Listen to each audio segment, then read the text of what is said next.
Karoline Leavitt destroys reporter after he repeatedly attacks her views. The studio lights were blinding, the hum of cameras and crew buzzing in the background as Karoline Leavitt walked onto the set.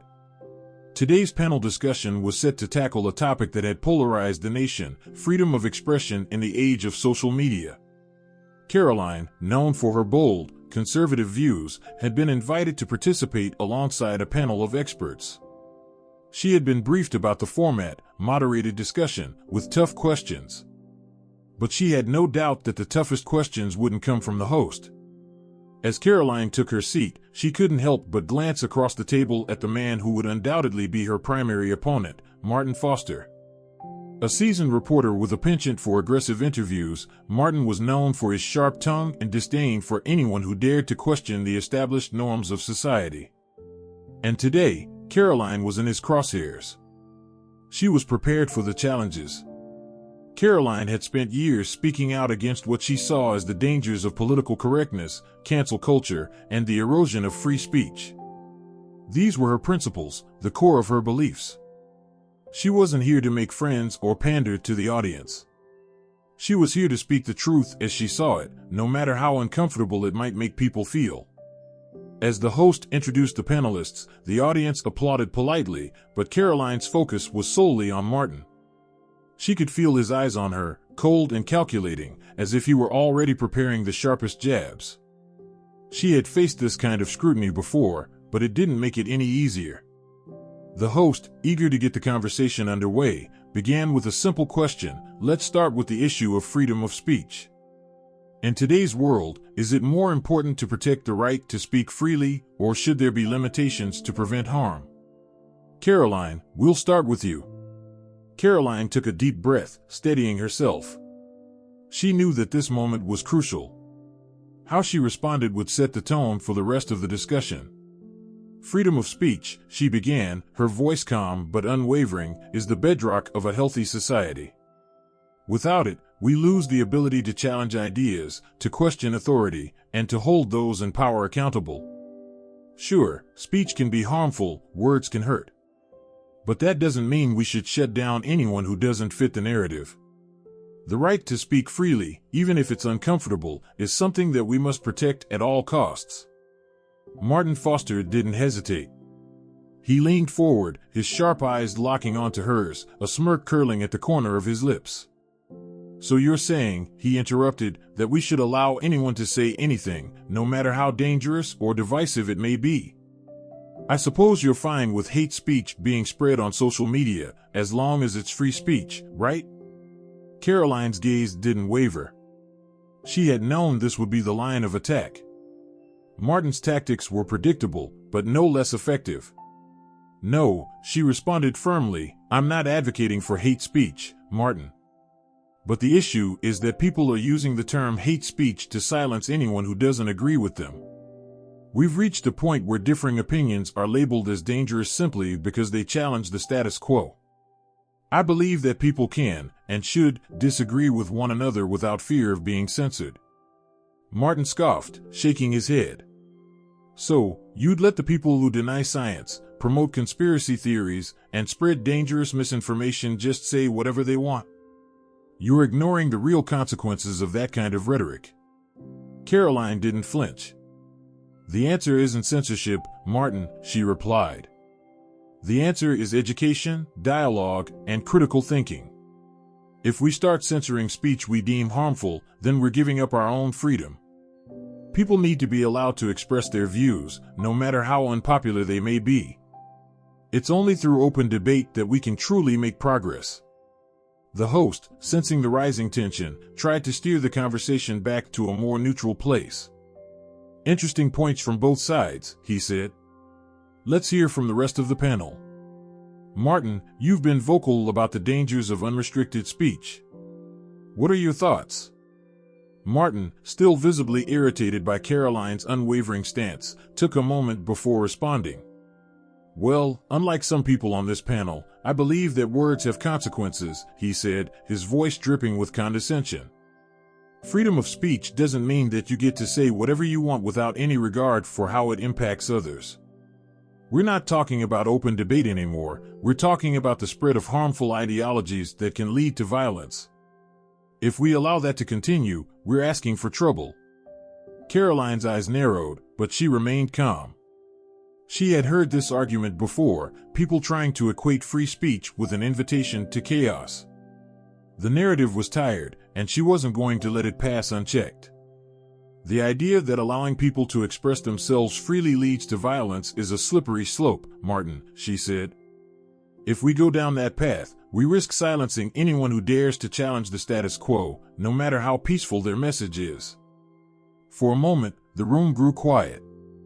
The audience could feel the tension between the two of them. Karoline had established her position clearly, but Martin was not about to let it go. His next question would be sharper, more personal. The host tried to move things along, but Martin had already set his sights on Karoline. He wasn't just going to challenge her beliefs, he was going to attack her personally, trying to shake her confidence in front of the entire studio. He leaned in, a look of calculated smugness crossing his face. "So, Karoline," he began, his tone dripping with sarcasm, "you're telling me that even when it comes to the most vile and divisive speech, we should just let it run wild? How can you live with that?" The air in the room thickened. Karoline knew exactly what Martin was doing. He was trying to make her seem heartless, as though she didn't care about the consequences of harmful speech. But she wasn't going to let him get away with it. Not this time. She looked him square in the eyes and replied, "I'm telling you that the only way to truly address harmful speech is by allowing all speech, including the most uncomfortable, to be heard. Only then can we combat it with better ideas. Shutting people down doesn't solve anything.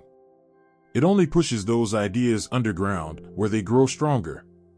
The camera zoomed in on her face, capturing the quiet intensity in her eyes. Karoline wasn't backing down.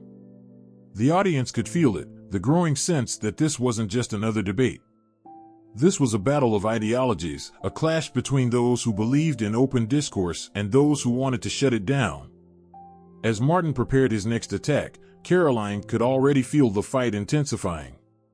This was just the beginning, and she was ready for whatever came next. The debate had only just begun, but already the atmosphere was charged with tension.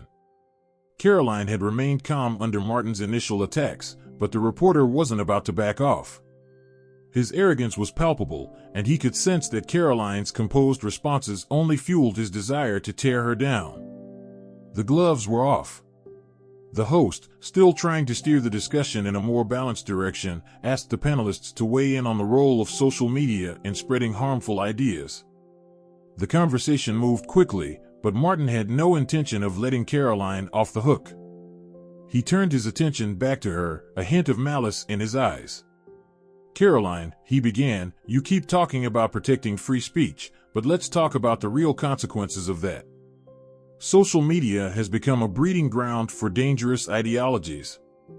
You say that censorship is the problem, but how do you justify letting groups that advocate violence or spread misinformation have a platform?"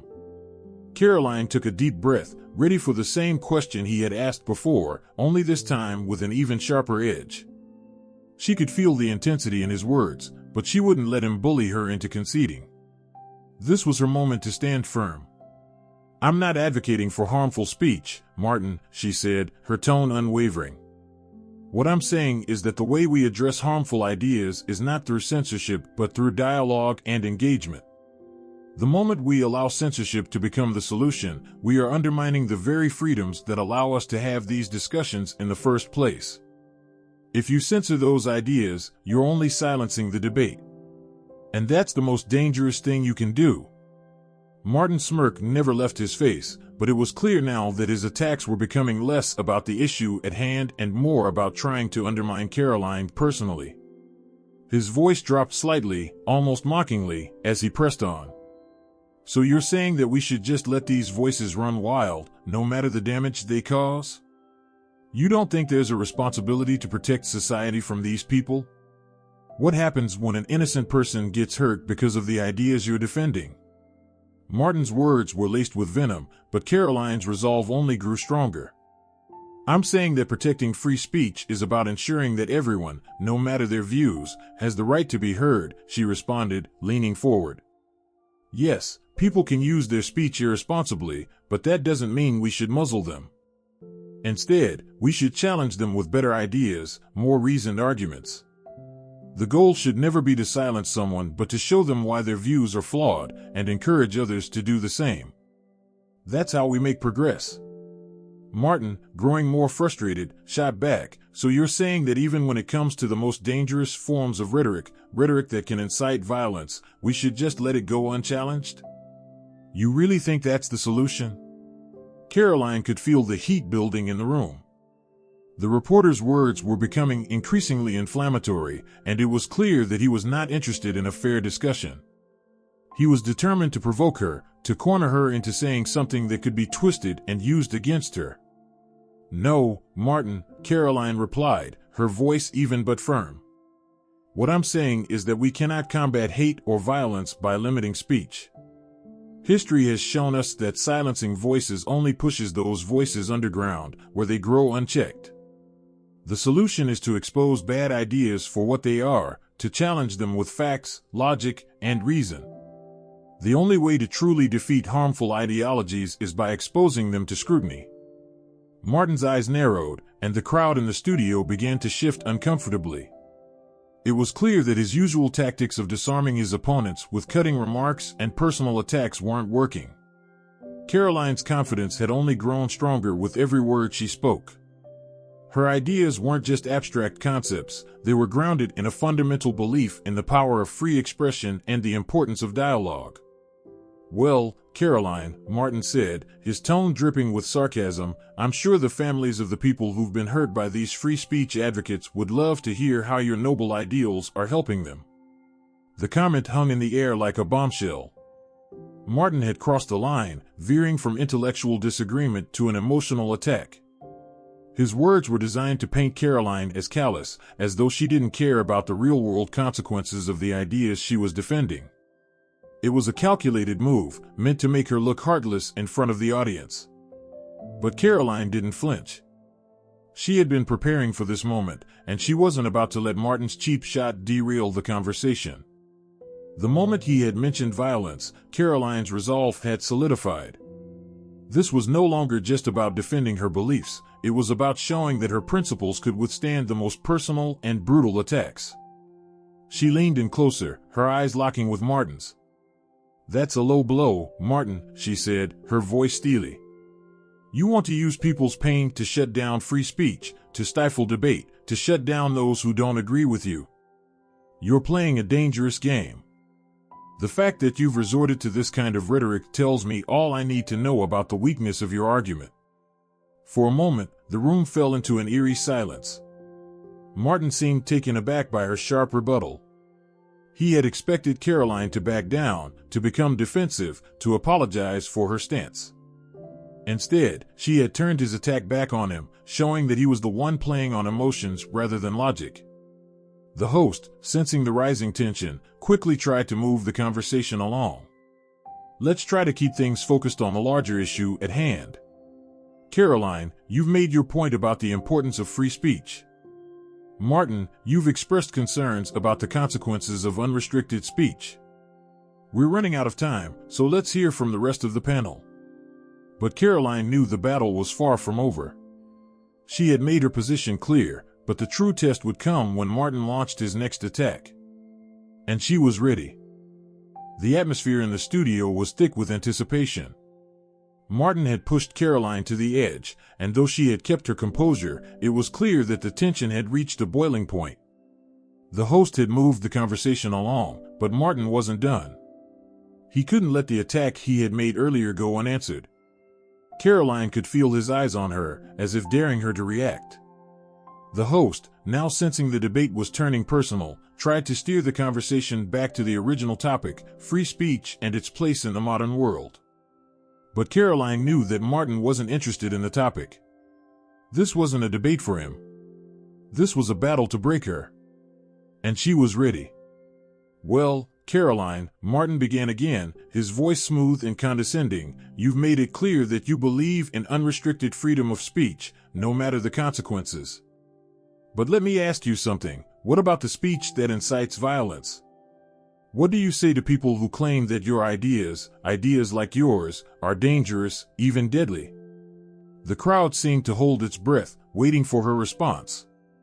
The question was direct, and Martin knew it would get under Karoline's skin. But Karoline didn't flinch. She had expected this line of attack, and she was prepared to dismantle it with precision. Are you asking me if free speech should be allowed to incite violence, Martin? Karoline's voice was calm but carried an unmistakable edge of authority. Because if that's your argument, then let's be clear, speech that directly incites violence is not protected. That's not what I'm talking about. I'm talking about ideas that challenge the status quo. Ideas that might make people uncomfortable. The idea that we should censor them because they might lead to harm is the real danger. The audience shifted in their seats, visibly intrigued by her response. Karoline wasn't backing down. She was taking control of the narrative, and Martin knew he had underestimated her. But he wasn't finished yet. His voice grew more cutting, his demeanor colder. You're playing with fire, Karoline, he said, leaning in with a menacing smile. Do you not realize the consequences of the things you defend? Do you understand the real harm caused by people who misuse free speech to manipulate and incite hatred? Just last week, there were protests in the streets because of people like you, people who refuse to recognize that some speech should not be tolerated. The tension in the room grew thicker as Martin's words hung in the air. Karoline could see that his aim was no longer to debate, it was to emotionally manipulate the conversation, to make her feel guilty for standing up for what she believed in. But Karoline was stronger than that. You're right, she said, her voice gaining strength. There have been protests. And yes, some of them have turned violent. But those who misuse free speech are not the problem. The problem is what happens when we begin to silence people in the name of protecting others from words they don't like. Where does it stop, Martin? Do we ban the speech of anyone who disagrees with the prevailing narrative? Do we censor anyone whose opinion doesn't match your version of acceptable discourse? Martin's expression faltered for just a moment. He hadn't expected Karoline to turn his emotional argument against him. Her words hit with surgical precision, cutting through the manipulative rhetoric he had been relying on. The audience was beginning to stir, sensing the shift in the power dynamics. Karoline wasn't just holding her ground, she was turning the conversation in her favor. The tension between the two of them was now palpable. It was no longer just about ideas, it was about control. And Karoline had seized it. Martin's face reddened, and for the first time, his smug confidence cracked. So you're telling me, he said, trying to regain his composure, that it's perfectly fine to let these people spread hatred and division, as long as they're exercising their right to free speech? Karoline leaned forward, her eyes locking onto his with unwavering intensity. No, I'm not telling you that. What I'm telling you, Martin, is that the solution is not censorship. The solution is education, critical thinking, and engagement. When we silence people, we lose the ability to challenge them with better ideas. You're right that speech can be dangerous, but the danger isn't in the words themselves, it's in the idea that we can start choosing who gets to speak and who doesn't. That's the real harm. The entire room seemed to hold its breath as her words sank in. Martin, who had been confident and unrelenting just moments ago, now looked disoriented. His next words came out in a rushed, almost frantic tone. You're idealistic, Karoline, he snapped. You think people will just listen and have a civil discussion? You think that people are going to calmly engage with each other? Look at the world we live in. Look at the violence, the chaos. Words matter, and when people like you defend unchecked speech, you're contributing to the problem. Karoline's expression softened, but only slightly. You're wrong, Martin, she said quietly, her voice steady. The real problem is that we've forgotten how to talk to each other. We've become so afraid of disagreement that we've stopped listening. We've let fear control the conversation. And that's exactly what you're doing right now. You're using fear to try to silence people who have different views from yours. But I won't let that happen. Not now. Not ever. There was a long silence. Martin sat back in his chair, his expression no longer one of confidence, but of disbelief. Karoline had completely dismantled his argument, not with anger, but with quiet conviction and undeniable logic. The reporter who had spent the entire debate trying to undermine her had been outmatched at every turn. The host, sensing the finality of the moment, quickly interjected. It seems we're out of time, but clearly, this conversation is far from over. Thank you to all our panelists for your insights today. As the applause began, Karoline stood up, her calm demeanor unshaken. She had done what she set out to do, expose the fallacy of censorship, stand firm in her beliefs, and show the world that free speech was not something to be feared, but something to be protected. Martin, still stunned by her response, offered a terse nod as she walked past him. He didn't speak a word, but the respect he now had for Karoline was evident. In the end, Karoline hadn't just won the debate, she had won the moral high ground. The studio buzzed with a low hum as the debate drew to a close. The host's quick attempt to wrap things up only made the lingering tension more palpable. Karoline stood tall, her posture unshaken by the heated exchange that had just unfolded. As the applause started, it was clear that the audience was divided. Some clapped enthusiastically, sensing the power of her words and the victory she'd just secured. Others, more visibly uncomfortable, seemed to struggle with the blunt honesty Karoline had delivered. Martin sat back in his chair, arms crossed tightly, his face a mix of frustration and disbelief. He had been caught off guard, unable to recover from Karoline's final response. It wasn't just the logic of her argument that had stung, it was the way she had remained so poised, never losing her cool, even when he had resorted to personal attacks. That level of composure had made his attempts to rattle her feel like mere bluster. For a moment, Karoline allowed herself to take in the room, the crew, the other panelists, the audience. The air felt thick with the aftermath of the confrontation. There was no denying it now, she had won, not just in words, but in the respect she had earned from everyone present. But she wasn't done yet. The host, sensing the need for closure, addressed the panel. Well, that was an intense conversation.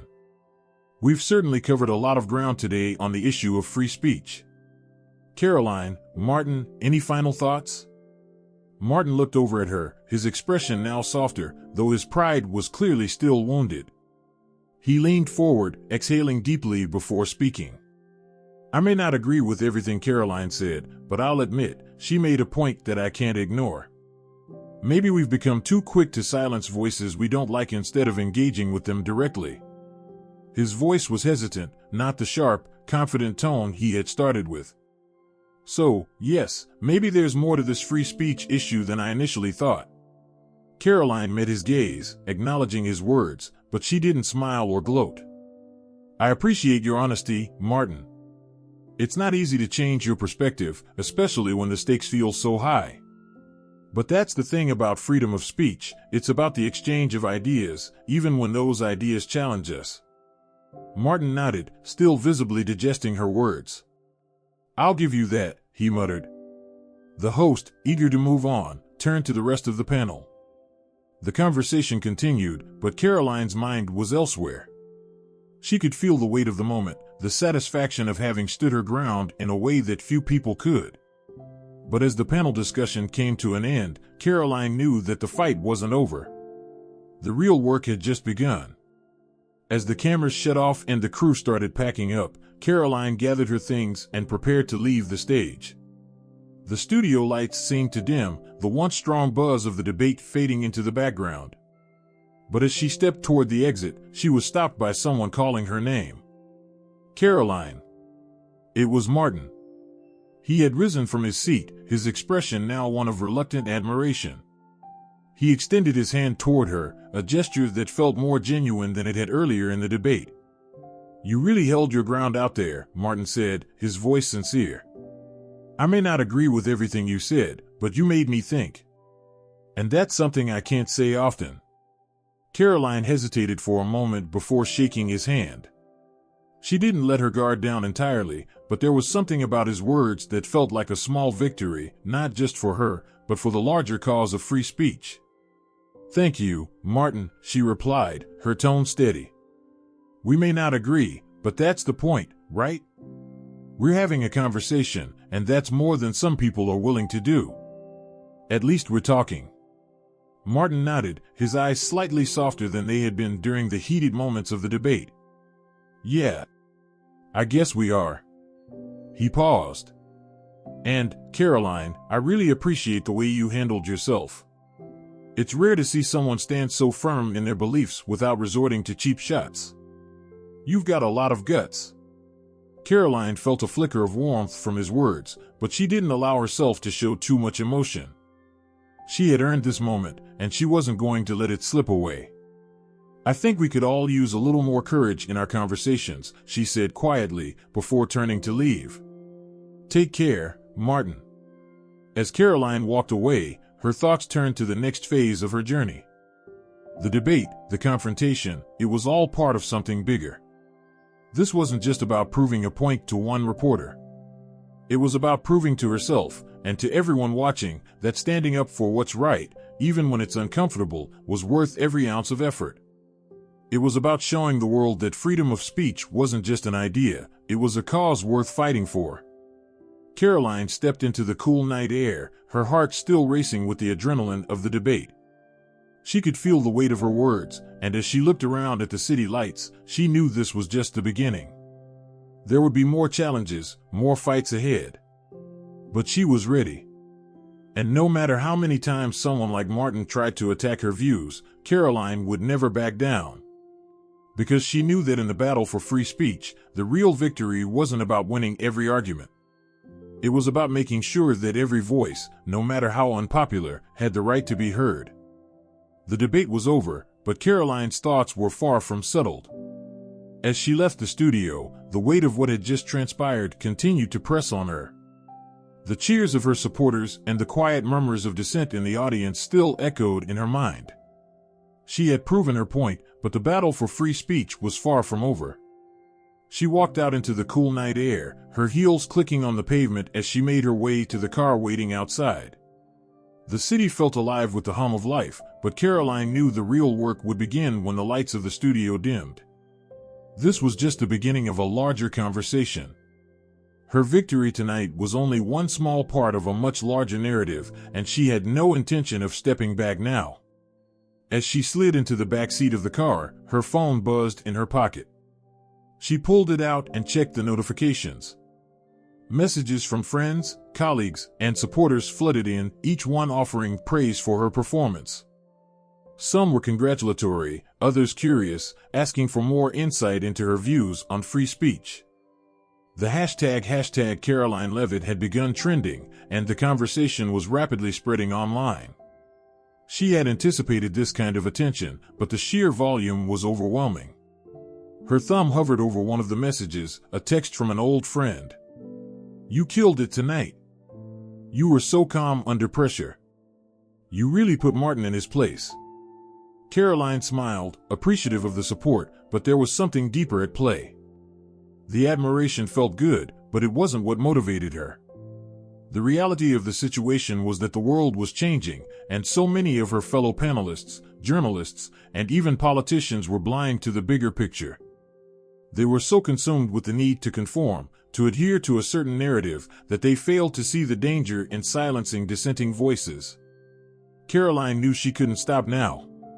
Not when the stakes were this high. Not when the conversation was just beginning. Her phone buzzed again, this time with a notification from a news outlet. Karoline Leavitt's fiery defense of free speech challenges media narrative. Watch the full debate here. Karoline chuckled softly. The media would twist her words, spin her arguments to fit whatever narrative they needed. But she wasn't worried about that. In fact, it didn't matter. What mattered was that people were listening. What mattered was that her message was being heard, loud and clear. The car slowed to a stop in front of her building, and Karoline got out, her thoughts still racing. As she walked into the building and made her way to her apartment, she couldn't shake the feeling that something had shifted. She had faced a formidable opponent in Martin, someone who had tried to trap her with every word, every question.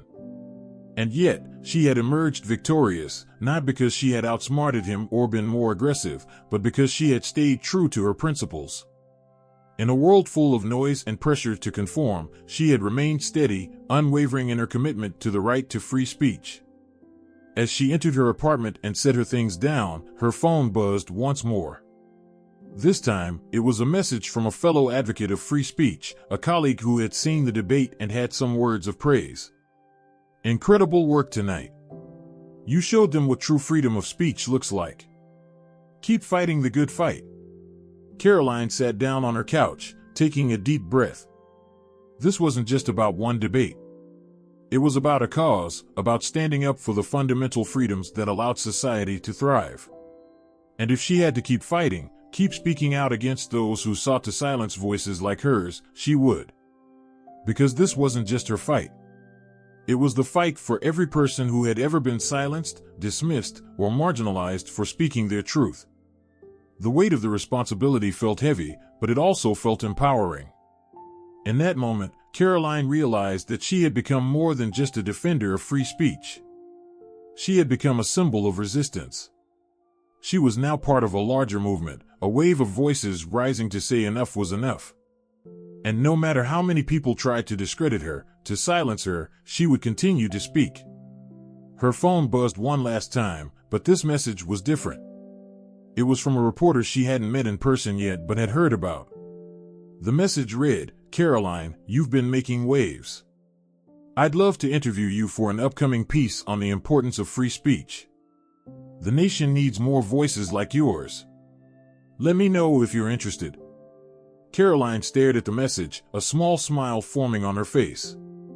She didn't need validation from anyone. But this was a reminder that her voice mattered.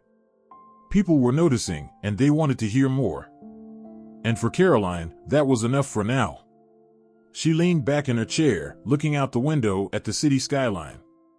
The fight for free speech was far from over, but for the first time in a long while, Karoline felt certain that she was exactly where she needed to be. She wasn't just speaking for herself anymore, she was speaking for everyone who had been silenced, everyone who had been told their voice didn't matter. And as the night settled in, Karoline Leavitt knew that she had just started something bigger than she could have ever imagined. The future was hers to shape, and she wasn't backing down.